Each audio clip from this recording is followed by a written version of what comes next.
gue itu pingin mereka bermain basket itu fun. Kalau enggak mereka ngelakuin shooting, si pelatihnya bilang kayak, oh lu nggak masuk, udah marah, duduk kayak gitu. Makanya kan balik lagi kan, ini sebenarnya yang suka basket itu sebenarnya ambisinya orang tuanya atau kalau emang anak-anaknya yang suka gitu loh.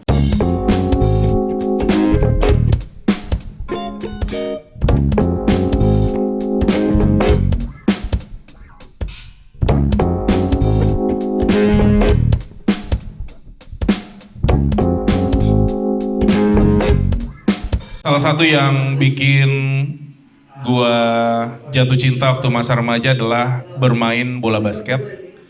Banyak reasonnya dan mungkin juga semua orang yang suka basket ngerti. Salah satunya kadang-kadang game bola basket tuh sampai menit terakhir kita belum tahu siapa pemenangnya.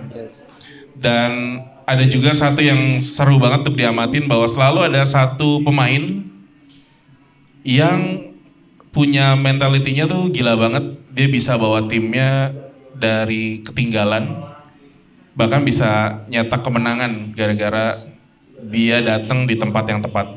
Salah satunya adalah orang yang jadi narasumber di Titik Talk Podcast hari ini, Saverius Prawiro. Welcome. Thank you. Wah, gila. Thank you lo udah mau datang.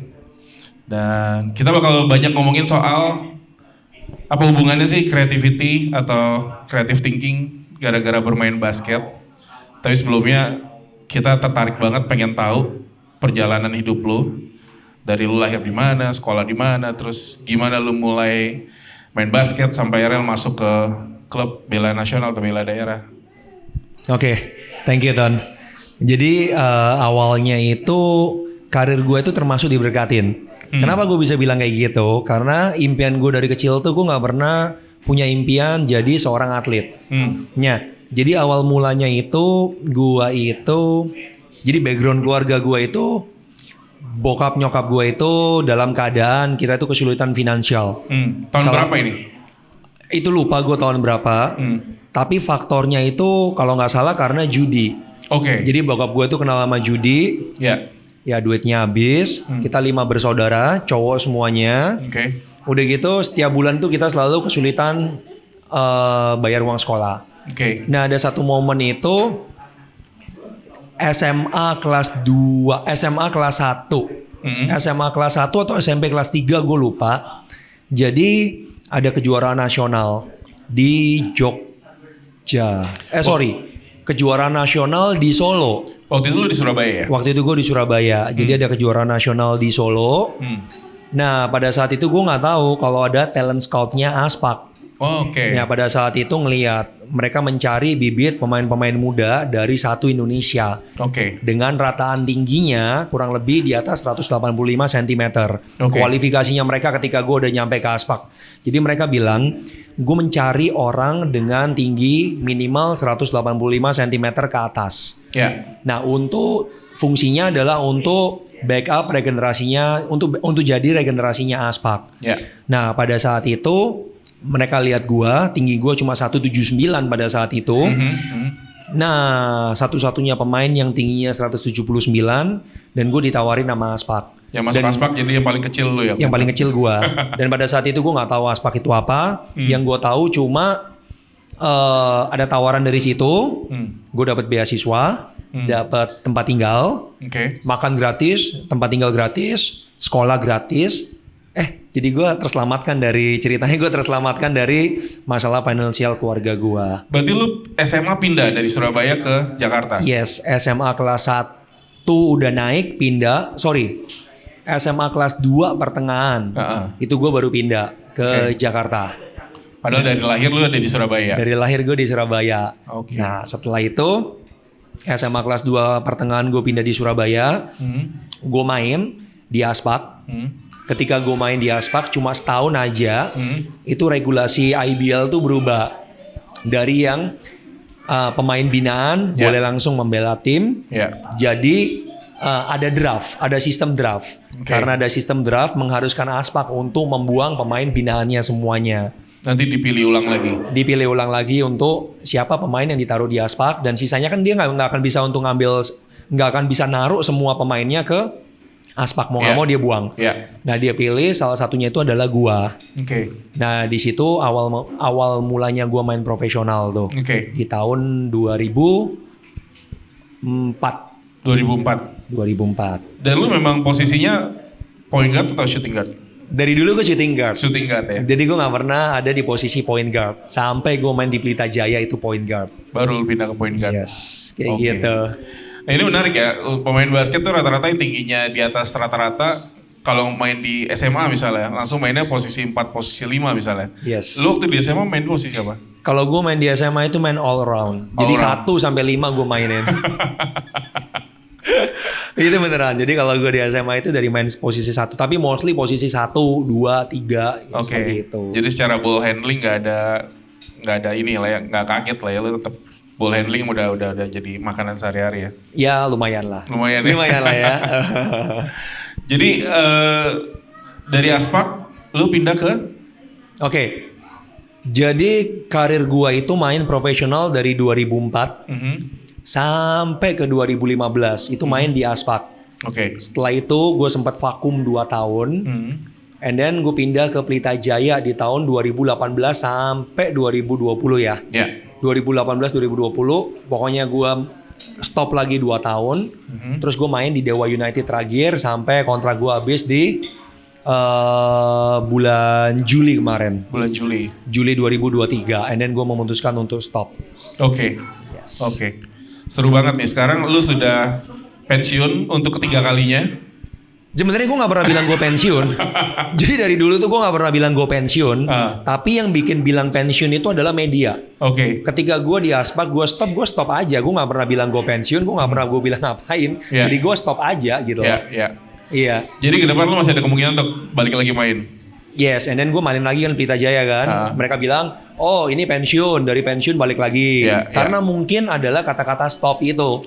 Ketika stop lu nggak ngelihat gue lagi, and then gue balik, pensiun balik lagi. And then setelah itu dari Pelita Jaya gue 2 tahun, gue stop lagi. Gue 2 tahun, and then orang bilang, oh ya kok pensiun, habis itu balik lagi seperti itu. Tapi gue definisi gue gak pernah bilang pensiun. Sampai pada saat gue terakhir di Dewa United, dan ini dari kata mulut gue adalah gue stop.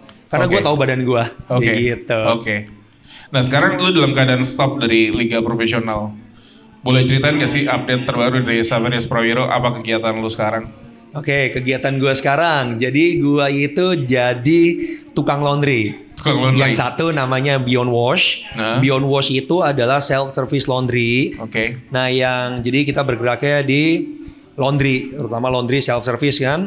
Nah yang kedua itu ada namanya Beyond Skills. Nah Beyond Skill itu masih di basket. Jadi visinya dari Beyond Skill sendiri itu adalah transformation people through sport. Jadi membawa transformasi di orangnya lewat olahraga basket. Kurang lebih seperti itu. Jadi ada 2, Beyond Wash dan Beyond Skill yang gue lakuin. Satu-satu kita bahas ya, karena area tempat kita tinggal cukup dekat. Gue beberapa kali main ke laundry lu. Dan lu sempat cerita waktu itu salah satu alasan lu buat laundry adalah keresahan lu waktu lu bela tim nasional. Ada problem kalau di luar negeri masalah laundry. Lu boleh ceritain gak? Sebenarnya bukan problem karena keresahan gue di tim nasional. Lebih tepatnya keresahan gue setiap kali gue main basket.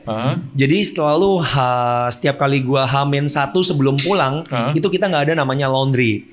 Jadi otomatis gue harus bawa pulang baju itu basah-basah. Dan gue gerak setiap kali gue selesai main basket H-1, gue pasti akan cari namanya laundry self-service. Kenapa? Supaya baju gue itu semuanya bersih dan bisa dibawa pulang. Nah, terus ternyata setiap kali gue ngelakuin laundry, gue tuh nggak pernah puas. Kenapa gue nggak pernah puas?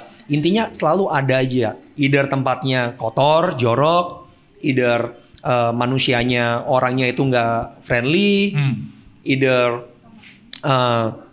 tempatnya bau, toiletnya kotor. Nah dari keresahan-keresahan itu, akhirnya kita mikir. Kalau kita bicara mostly laundry di luar negeri padahal ya. Di dalam negeri, kalau di luar negeri masih better. Di luar negeri itu kebanyakan semuanya self-service. Mereka cuma ada mesin, mereka nggak ada apa-apa, 24 jam mereka buka, nggak ada AC, nggak ada apapun, cuma ada mesin. Ya udah, dan kita boring cuma nungguin di situ, selesai, nggak ngapa-ngapain, selesai. Dan tapi kalau di dalam negeri, mostly hampir semuanya kayaknya menurut gua ya, jadi perspektif orang kan beda-beda ya. Perspektif point of view gua adalah kayaknya kayak kurang gitu loh. Jadi gue pingin kayaknya ada satu tempat terobosan baru di tempat laundry yang benar-benar mikirin detailnya, every single detail tuh dipikirin. Nah atas dasar itu akhirnya kita buka namanya Beyond Wash itu. Berarti balik lagi setiap lu tanding ke luar kota lewat klub atau timnas, mungkin di hari terakhir sebelum pulang hanya lu yang hilang ke tempat cuci baju ya? Yes, selalu. Dan teammate gue itu selalu kayak teammate gue di Dewa United selalu bilang gini, dia manggil gue Ko kan, karena gue kan kayak lebih tua dari dia, mostly kan pemain-pemain muda kan. Ko, gila ya hari terakhir gue capek kalau ngikut sama lu. Kenapa? Karena lu bawa gue ke tempat laundry. Ngapain ini gue ke tempat laundry katanya hari terakhir gitu. Ya. Kayak gitu lah, kurang lebih seperti itu. Oke. Itu yang Beyond Was. Kalau Beyond Skill mungkin ada yang bisa kita ceritain? Beyond Skills itu kenapa? Jadi kenapa gue harus bikin Beyond Skill? Sebenarnya keresahan gue. Waktu zaman gue dulu main basket di Indonesia, yang namanya bully, yang namanya verbal bully, ceng-cengan, kompetitif yang nggak sehat, itu biasa. Itu biasa, hal yang seperti itu biasa.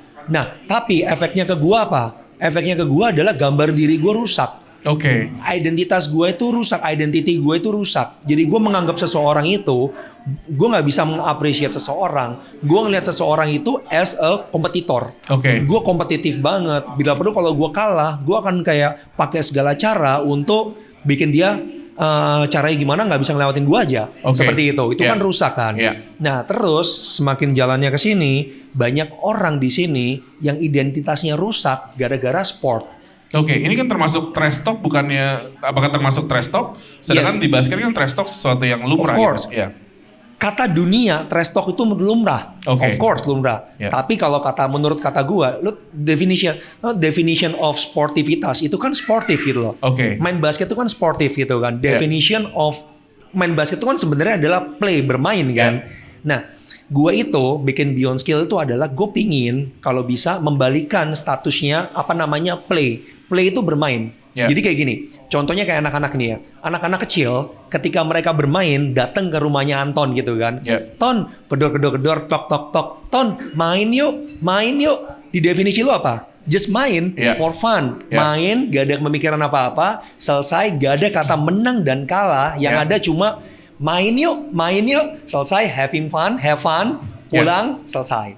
Nah kalau di sport sekarang udah korup kan, anak-anak kecil menang dan kalah. Bahkan orang tuanya kan ada yang kayak gue maunya menang, gue maunya anak gue main. Jadi dia menaruh identitasnya seseorang itu semuanya di performance. Nah kalau lu menaruh identitas lu di performance, itu bakal namanya anxiety, bakal namanya kayak mental issue, mental health. Mereka nggak bisa menerima diri mereka sendiri karena mereka itu diukurnya sama performance. Nah kalau makanya atas dasar keresahan itu gue pingin orang-orang main basket itu karena mereka suka bermain basket. Nah mereka nggak suka bermain basket ketika mereka udah ada namanya pelatih, keinginan pelatih itu apa namanya? Ada namanya ambisi.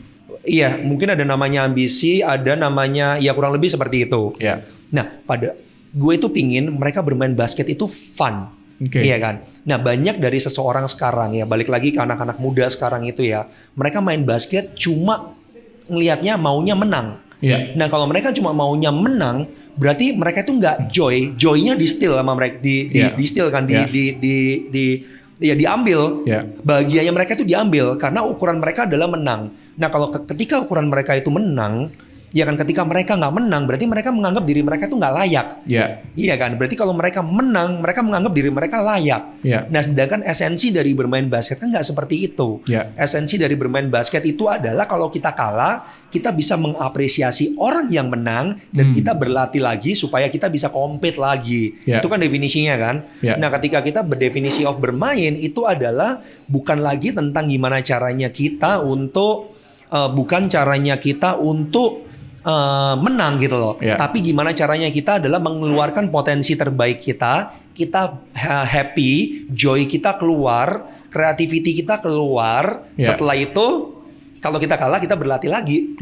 Seperti itu. Berapa minggu lalu kita ngobrol, lu sempat ngomong harusnya anak usia berapa sampai berapa ya hanya untuk fun. Usia berapa ya? Gue lupa. Sebenarnya kalau menurut gua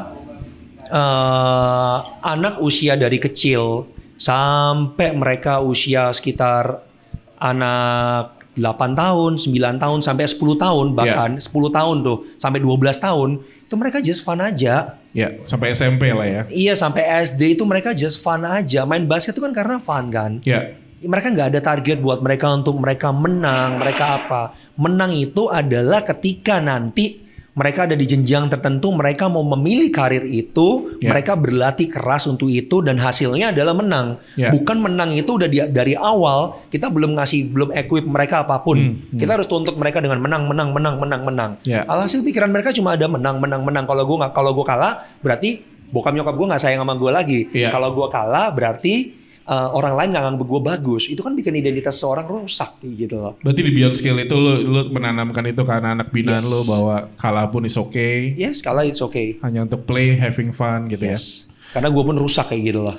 Iya gue rusak, jujur gue rusak. Karena gue lihat seperti itu, diri gue yang seperti itu nggak bagus. Orang menganggap gue adalah pemain nasional. Orang anggap gue adalah MVP. Orang anggap gue adalah pemain yang juara. Tapi kalau gue melihat flashback ke belakang, ya identitas gue rusak. Kayak gitu. Oke. Ini yang bakal kita bahas juga, kenapa kita undang Luis, karena lu juga cukup banyak pengalaman juga di profesional dan sekarang lu ngebina anak kecil. Gue sendiri menganggap bahwa sisi-sisi kreatif dalam hidup gue yang kepake di dunia kerja ini sebenarnya didapat dari bermain basket. Pasti. Apakah lu melihat hal yang sama? Terus menurut lu sisi kreatifnya tuh kita belajar dari mana sih main basket? Oke. Sisi kreatifnya ya dari bermain basket. Nah kebanyakan tuh yang gue spontan yang gue inget sekarang itu adalah dari sisi bermain. Main basket itu kan ada namanya pelatih dan pemain. Pelatih itu kan memberikan guidance. Pemain itu adalah memakai guidance itu supaya nggak keluar dari itu, tapi dia memakai insting di lapangan. Iya kan? Nah kapan kreatif itu keluar? Adalah ketika kita game, let's say gitu kan. Di dalam pelatih punya pola namanya pattern A sampai Z gitu kan. Dia punya pola pattern A sampai Z. Pemain ini punya insting ketika dia pakai pola A. Tiba-tiba dalam insting dia, oh kayaknya gue bisa masukin bola ini dengan cara seperti ini. Instingnya keluar. Nah itu kan butuh namanya kreativitas.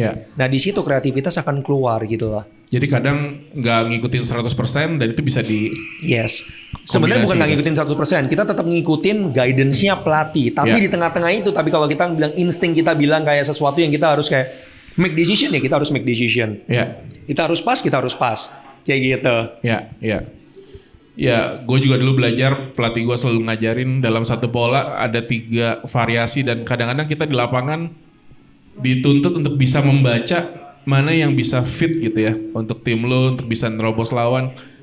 Tapi kalau di dunia kerja sekarang, gue sendiri merasa itu jadi kepake karena terutama dalam analogi gue bermain basket tuh begitu ngelihat ada peluang atau gue sedang menjual sesuatu atau gue sedang negosiasi sesuatu. Jadi gue terbuka untuk opsi-opsi, nggak hanya cuma satu dan ya insting kali ya. Menurut lo gimana soal itu? Emang benar itu nyat. Jadi kalau di dunia kerja itu apa yang gue tanemin adalah, jadi selalu guidance itu kan harus kan, mentor itu kan harus kan. Tapi ketika lo udah pengambilan keputusan itu kan semuanya based on data insting kan. Nah guidance itu perlu, tapi insting itu juga harus ada kan. Jadi setiap kali pengambilan keputusan tuh butuh namanya kreativitas gitu loh. Variabelnya kan banyak kan. Kalau menurut gue contohnya, gue mau ngadain promo A gitu kan. Tapi secara bisnis, secara guidance, secara kayak mentor, oh kayaknya lu nggak bagus seperti ini. Tapi insting gue bilang kayaknya promo A ini jalan buat gue. Gue lakuin. Nah itu namanya insting, namanya butuh kreativitas seperti itu. Nah itu kepake. Itu juga yang lu terapin di Beyond Skill dan Beyond Wash itu ya. Beyond Skill, Beyond Wash. Jadi salah satu hal yang gue terapin dari basket adalah gue memberikan kepercayaan. Gue memberikan kepercayaan terhadap, contohnya kalau di Beyond Wash adalah pekerja gue, karyawan gue untuk mereka berbuat salah. Jadinya kalau mereka berbuat salah buat gue it's okay. Tapi dari berbuat salah itu mereka bisa belajar apa. Nah di basket kan seperti itu kan. Nah gue boleh berbuat salah dalam pengambilan keputusan apapun gitu loh. Tapi setelah berbuat salah itu gue mesti ngapain? Gue harus bertumbuh di situ. Nah itu salah satu value yang ya gue terapin. even di beyond skill, ya gue harus percaya sama anak-anak gue. Walaupun kadang-kadang nggak sesuai dengan ekspektasi gue, tapi at least gue mempercayakan mereka untuk mereka berbuat kreativitas, memberikan kreativitas, berbuat sesuatu, belajar mengambil keputusan. Itu buat gue juga gue happy. Wow, mengambil keputusan juga sangat ini ya. Yes. Kita belajar banget dari main basket. Minggu lalu gue lihat live Liga Nasional kita, ada salah satu klub besar, pelatihnya kebetulan pelatih asing. Di salah satu time out suaranya bocor ke kamera, dia bilang kalau lu takut shoot, takut berbuat salah, lu main catur, dia bilang, jangan main basket. Karena shoot nggak masuk is okay, dia bilang, tapi kalau lu nggak berani, better lu main catur, dia bilang. Ya itu ya, karena kita diajarin untuk ya udah lakukan, salah pun nggak apa-apa gitu ya. Kenapa mereka ngomong kayak gitu ya? Karena di Indonesia itu kenapa bedanya Indonesia dan luar? Nah, di Indonesia itu selalu kita dari kecil dituntut. Kita dari kecil itu bukan untuk kita boleh menyuarakan pendapat kita. Kita cuma menerima. Artinya guru mengajar di kelas, kita cuma boleh, ngerti nggak? Ngerti. Ada pertanyaan nggak? Nggak. Apapun yang kamu lakuin, hafal. Udah selalu dihafal, nggak boleh menyuarakan sesuatu. Ya udah itu sama. Terserapkan di dalam game juga sama kan? Kenapa si pelatih itu bilang seperti itu? Karena di Indonesia kadang-kadang kita itu nggak konsisten. Pelatih itu nggak konsisten. Artinya apa? Kalau emang lu boleh mempercayakan pemain untuk berbuat salah, berarti ketika dia berbuat salah, ketika dia ngelakuin shooting contohnya gitu ya, harusnya it's okay. Nah tapi nyatanya adalah banyak pelatih yang ketika mereka berbuat salah, pemainnya berbuat salah, mereka selalu bilang kayak, contohnya ini ya, kamu shooting boleh, kalau kamu nggak berani shooting, kamu main catur aja. Ketika mereka ngambil make decision shooting, pelatihnya bereaksi. Kamu bisa lihat nggak shooting itu shot clocknya berapa? Masih ada waktu. Ada waktu. Nah terus dari orang-orang, dari pemainnya, sisi pemainnya, kan lu ngomong shooting itu boleh. Jadi mereka suka bimbang, suka bimbang dengan hal seperti itu. Kalau enggak ke gambar diri kita ya. Yes. Kalau enggak mereka ngelakuin shooting, si pelatihnya bilang kayak, oh lu nggak masuk, udah marah, duduk, kayak gitu. Nah akhirnya mereka nggak berani ngambil keputusan, seperti itu. Berapa kali gue lihat game lu waktu lu masih main di liga, justru dalam keadaan either itu tight game gitu ya, secara skor atau lagi ketinggalan, lu salah satu orang yang mampu untuk ngebawa tim lu tuh naik gitu. Ada momen gak sih yang nggak terlupakan gitu ya? Mungkin di situ ada sisi creativity-nya, mungkin lu pakai insting lu banget gitu sampai akhirnya lu bisa. Sebenarnya kalau lu nanya kayak gitu, gue jujur gue lupa. To be honest gue lupa. Tapi mungkin gue kayak jadi waktu di awal gue main basket itu sampai di Dewa United ini ya. Jadi setiap keputusan yang gue ambil itu ya by insting sama by kayak benar-benar kayak ya apa yang gue rasain. Kalau emang gue rasain gue harus shooting, ya gue shooting. Kalau emang gue rasain gue harus drive, gue drive. Kalau emang gue harus passing, gue passing. Seperti itu. Jadi kalau kayak yang lu pertanyaan yang lu kasih ke gue itu, ya gue it's hard for me karena gue lupa. Momen apa yang gue bener-bener kayak itu gue lupa. Berarti implementasi ke Beyond deh. Maksudnya gimana tuh? Apakah itu juga jadi salah satu insting yang lu gunakan saat lu memulai sebuah bisnis terus mulai dulu atau gimana? No. Kalau gue memulai sebuah bisnis, jadi ya kalau gue itu orangnya nabrak dulu, buka dulu, nanti ada problem baru mencari. Tapi kalau kali ini, kalau gue sebelum gue memulai, ya gue doa. Sebelum gue memulai gue doa, tapi tentunya gue ada mentor. Jadi mentor itu yang ngebantuin gue supaya ya at least gue nggak masuk ke jurang, kayak gitu. Jadi gue nggak sembarangan. Nah, tadi kita udah ngomongin kan di dunia nyata juga ternyata creativity jadinya kepake gara-gara belajar dari basket, belajar insting, ngegunain insting, ambil keputusan gitu ya. Nah, ini mungkin nyambung sama beyond skill gitu. Sedini apa anak kecil bukan harus ya, mungkin basket menjadi salah satu opsi untuk orang tua ngebangun mindset dari anak gitu. Tapi mulainya sekecil apa dan gimana cara yang sehat gitu ngejagain supaya anak ini. Sebenarnya kan ada fasenya kan. Ini pengalaman gue ya. Jadi dari umur sekitar 4 tahun mungkin 5 tahun ketika mereka udah bisa berinteraksi, itu ketika mereka belajar basket buat gue semakin kecil semakin bagus. Nah masalahnya yang diajarin adalah olahraga basketnya atau apanya. Nah kalau anak-anak masih kecil sebenarnya yang diajarin itu kan adalah motorik. Gimana cara dia berlari, gimana cara dia belajar, gimana cara dia denger instruction, mereka follow instruction, gimana caranya ya mereka dengerin kayak gitu-gitu. Nah itu yang dibelajarin dulu kan. Nah kapan basketnya masuk? Nah ketika basketnya masuk itu adalah kita memperkenalkan cara mereka lari, cara mereka motoriknya semuanya dimasukin bermain bola basket. Bola basketnya cuma kita kasih bola, dan mereka biarin aja mereka main. Sampai mereka punya eager kayak, oh Papa, mungkin gitu. Papa, kok aku suka banget ya sama basket. Tapi aku nggak bisa dribbling, susah banget. Nah, dari situ kita masuk. Oh, kamu nggak bisa dribbling ya? Kamu mau belajar dribbling? Oke, kita masukin pelan-pelan dribbling sehingga basket itu jadi fun kan buat mereka kan. Nah, terus udah gitu, ketika mereka udah mulai belajar dribbling, kita biarin mereka berbuat salah, it's okay, karena kan bukan tugas, kalau mereka belum suka bukan tugas kita untuk mengajar mereka, tapi adalah tugas kita adalah mengenalkan mereka ke dalam sport. Dari situ ketika mereka suka lagi, aku pingin belajar shooting, belajar apapun, baru kita cekokin pelan-pelan. Nah itu dari umur 4 tahun, dari umur 5 tahun semakin mereka udah bisa join, it's okay. Kita ngelihat belakangan fenomena basket semakin digemari, dan yang tadi lu cerita kadang-kadang yang lebih ambisius malah orang tuanya gitu ya. Kita juga nemuin beberapa kejadian kalau anak yang nggak dimainin, orang tua bisa marah sama pelatih. Betul. Atau mungkin bisa orang tua antar tim bisa berantem satu dengan yang lain. Betul. Apa sih kalau menurut lu bisa menyampaikan kepada para orang tua yang saat ini pengen anaknya bermain basket? Oke. Jadi sebenarnya ya buat orang, makanya kan balik lagi kan, ini sebenarnya yang suka basket itu sebenarnya ambisinya orang tuanya, atau kalau emang anak-anaknya yang suka gitu loh. Nah sebenarnya kan dari basket itu sebenarnya mereka itu belajar, kalau orang tuanya sadar, orang tuanya itu harusnya bersyukur kalau ngelihat anaknya terjun ke dunia sports. Kenapa? Ketika anaknya nggak main, anaknya kan ngerasain, anaknya kan punya, kita semua orang itu namanya punya perasaan kan. Mereka ngerasain namanya sedih. Iya kan? Mereka ngerasain sedih kan karena mereka nggak main. Tapi gimana caranya mereka belajar untuk mengenali rasa sedihnya mereka sehingga ya mereka itu bisa belajar. Kalau aku sedih, aku mesti ngapain? Seperti itu.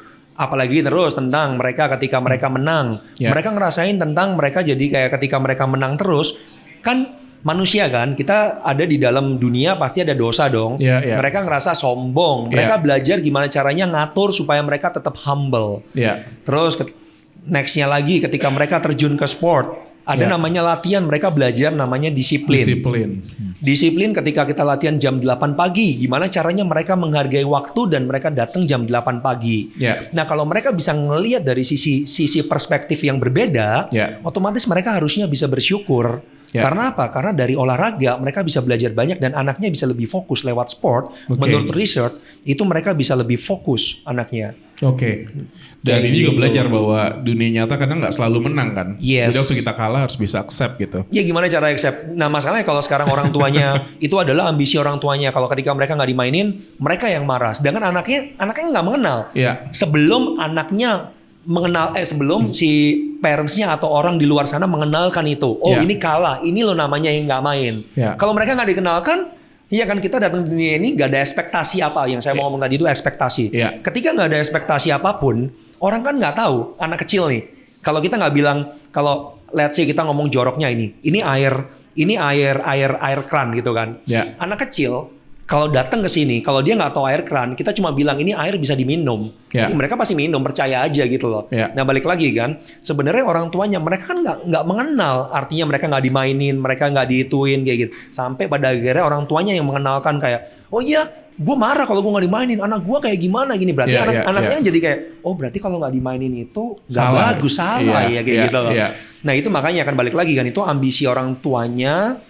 Atau emang anaknya benar-benar suka sama basket kan. Kasian karena kalau anaknya kalau ada ambisi orang tuanya seperti itu, nanti di kemudian hari anaknya itu bakal anxiety. Iya kan? Karena kan mereka gambar dirinya rusak lagi. Kayak gitu. Oke, banyak banget yang kita belajar dari lo. Kita masuk ke sesi penutup, ada 2 pertanyaan. Yang pertama, apa sih dalam 2024 ini yang lagi lo fokusin?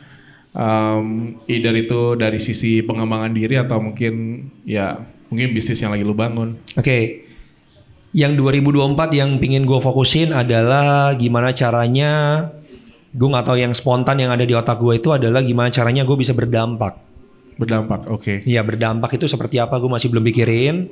Tapi yang pasti lewat beyond words dan beyond skills, ya gue bisa berdampak. Bukan lagi tentang gue, bukan lagi tentang gue yang bobrok di masa bermain basket. Mungkin ada mental-mental gue yang mungkin lawan-lawan gue nggak suka sama gue atau apa segala macam. Tapi gimana caranya, ya gue bisa berdampak buat orang-orang itu.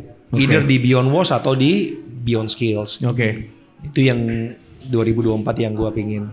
Nah, yang ini benar-benar pertanyaan terakhir. Gue selalu cerita paman gue ngajarin ini kalau sampai umur 60 dan kita udah mulai energi, udah waktu pensiun lah misalnya. Kalau 60 tahun dibagi 3, 20 tahun pertama, kedua, ketiga. Waktu itu dia nanya ke gue, 20 tahun pertama lu ngapain? Gue bilang gue cuma kuliah dan gak ngapa-ngapain gitu ya. 20 tahun kedua ngapain dan 20 tahun ketiga ngapain. Kalau lu bisa cerita gak 20 tahun pertama sebenarnya waktu itu fokus lu ngapain dan apa yang lu alamin secara umum ya. 20 tahun kedua ngapain dan nanti next lu membayangkan diri lu di usia 60 tuh lu ada di mana gitu. Maksudnya 20 tahun yang gue udah lewatin sekarang? Udah lewatin. 20 tahun yang gue udah lewatin sekarang itu sebenarnya... Yang pertama ya 0 sampai 20 ya? Iya 0 sampai 20. Ya banyak kejadian yang merubah gue sebenarnya. Jadi 20 tahun yang sebelumnya itu adalah... Ya intinya adalah begini. Gue gak bisa ngejawab pertanyaan tentang 20 tahun ke depan gue mau jadi apa, 20 tahun 40 ke 60 ngapain, 20 tahun in the middle gue ngapain. Intinya kalau gue bisa flashback gitu ya, gue bisa kayak ngomong, gue pingin main basket. Ini ngomongin tentang basket gitu ya. Gue pingin gue itu punya gambar diri yang sehat. Artinya ketika gue main basket, gue rindu. Gue rindu main basket itu yang main basket selalu dateng happy, pulang happy. Jadi gue nggak pernah lagi mikirin kayak tentang menang atau kalahnya. Tapi selalu ngasih yang excellent. Nah, terus 20 tahun ke lu ngomongin lagi untuk future ngapain? Nah, gue sekarang aja kalau lu nanya gue gambar diri gue ke depan gue ngapain, gue nggak tahu. Yang harus gue lakukan, gue percaya dengan istilah kayak melangkah. Nah, kenapa namanya beyond skill, beyond wash itu kalau diceritain panjang, tapi intinya gue suka banget sama melangkah. Nah, better gue melangkah daripada gue mikirin, daripada gue tahu visi gue ke depan tuh ngapain. Kenapa? Dengan gue melangkah, gue akan tahu, semakin gue tahu. Kayak lu main golf gitu kan. Ketika lu main golf, lu nggak pernah tahu bolongannya di mana. Sampai lu mukul, melangkah. Ketika lu melangkah nggak masuk, pada akhirnya lu akan deket di lubangnya gitu loh. Sama dengan lu dekat ketika lu melangkah sampai di detik ini. Dan gue sekarang ini karena gue bersyukur. Gue cuma punya, ya itu berkat yang ada di dalam yang Tuhan kasih ke gue. Nah yang gue ngomong sekarang adalah cuma ya gue mau melangkah. Melangkahnya di mana ya? Gue cuma nurut apa yang Tuhan mau. Ketika gue melangkah, gue bakal tahu visinya itu ngapain. Tapi kalau gue nggak melangkah, gue nggak akan tahu. Kayak gitu. So far berarti masih fokus di beyond skill dan beyond wash. Beyond skill, beyond wash. Nah 20 itu pertanyaan gue yang kayak gue sulit jawab. Jadi mendingan gue ngomong tentang gue melangkah seperti itu. Ada rencana kembali main profesional? Nggak mungkin. Karena dengan kayak kenapa gue bilang nggak mungkin, kaki gue udah sakit. Ya kan, kaki gue udah sakit, jadwal gue udah sibuk. Senin sampai Sabtu gue udah kayak sibuk banget. Kayak gitu. Jadi kayaknya udah nggak ada waktu untuk gue main di profesional. Jadi sekarang lo akan sibuk membina anak-anak muda ya? Iya, gue sibuk di Beyond Skill, di basket untuk pembinaan anak-anak muda dan untuk memberikan pelatih dan kurikulum ke sekolah-sekolah. Di Beyond Wash ini gue lagi fokus untuk benahin SOP-nya dan manajemen fundamentalnya supaya gue bisa multiply. Ketika gue multiply, gue udah siap semuanya. Mantap. Seperti itu. Thank you so much Yus, udah datang. Thank you so much. Semoga kita bisa tarik macam-macam kesimpulan nih yang nonton. Dan sekali lagi thank you udah datang. Thank you Don. Thank you. Thank you so much. See you di next episode Titik Talk Podcast by Titik Kreatif Forum. Bye.